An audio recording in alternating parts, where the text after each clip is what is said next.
अगर मैं आपसे पूछूं कि इस देश में बलात्कार होने की वजह क्या है या फिर पूरी दुनिया में बलात्कार होने की वजह क्या है, तो आप क्या जानते हैं, क्या बोलेंगे? एक बलात्कार जब होता है उसमें होता क्या है? संभोग। संभोग क्यों होता है? क्योंकि उसे संभोग चाहिए होता है, लेकिन वह संभोग नहीं रह जाता, फिर ज़बरदस्ती हो जाती है, इसलिए बलात्कार नाम दिया जाता है।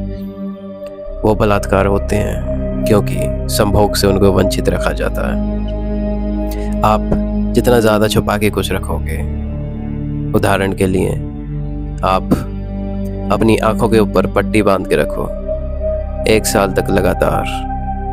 जब 1 साल बाद वो पट्टी आप वापस उतारेंगे तो आपको शर्म आने लगेगी जब लोग आपकी आंखों में देखेंगे।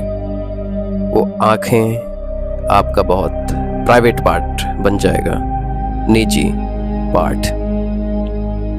आप जब भी बाहर निकलेंगे संकोच करेंगे, आप 10 बार सोचेंगे कि कोई मेरी आंखें ना देख ले। ऐसे ही यदि एक स्त्री की, एक पुरुष की आइडेंटिटी छुपा के रखी जाएगी तो फिर लोग उनको चीड़ फाड़ करके बाहर निकालेंगे ही। अब ये बलात्कार कोई करेगा तो उसकी खबरें न्यूज़ में आएंगी, और उसके अलावा प्रत्येक मोमेंट इस पूरी पृथ्वी में करोड़ों बलात्कार होते हैं, क्योंकि उनको संभोग से दूर रखा जाता है। उनको पैदा किया जाता है संभोग करके, और उनके मन में संभोग के प्रति घटिया छवि बनाई जाती है। जब भी एक बच्चा या फिर एक कन्या अपनी योनि या लिंग को छूते हैं तो उनके माँ बाप बोलते हैं कि बुरी बात है, वो बुरी जगह उसे नहीं छूना, गंदी बात है। ये माँ बाप उस जगह को गंदी जगह जब नहीं जानते, जब ये एक दूसरे के साथ कर रहे होते हैं, जब उस संभोग का आनंद ले रहे होते हैं उस गंदी जगह से, और उस गंदी जगह से जब अपनी संतानों की उत्पत्ति करते हैं, जो चीज़ आनंद दे सकती है और नया जीवन उत्पन्न कर सकती है, वो बहुत बड़ी क्षमता रखती है। वो एक विपरीत एटम बम की तरह होती है।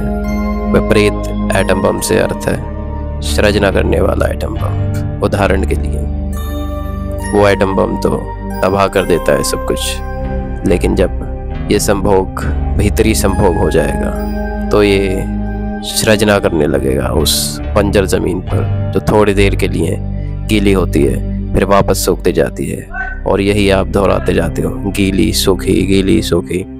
फिर एक दिन वो पौधा, वो मिट्टी, वो पानी, वो सूर्य की किरण एक सार बना लेती हैं और आपकी ऊर्जा ऊपर की तरफ उठने लगती है।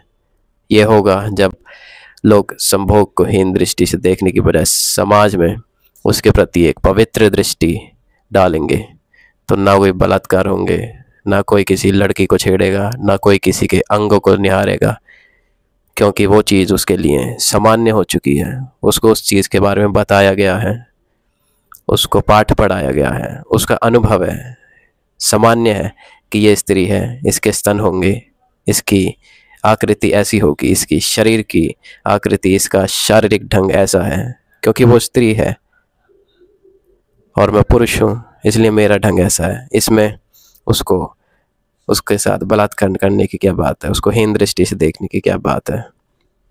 जिस दिन संभोग को पवित्र दृष्टि से ये दुनिया देखने लगेगी, आधे से ज़्यादा समस्याएं, तनाव, दुख, दर्द, बलात्कार, ज़बरदस्ती छूमंतर हो जाएंगे और लोग आनंद से रहने लगेंगे।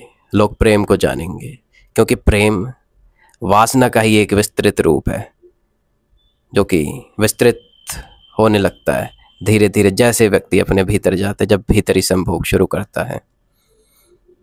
अगर नहीं बताओगे तो एक दिन सब ज़बरदस्ती करेंगे और उसको हीन दृष्टि से देखेंगे, गलत दृष्टि से देखेंगे, और किसी स्त्री के अंगों को वो गालियाँ देंगे। इसलिए संभोग की शिक्षा बहुत ज़रूरी है।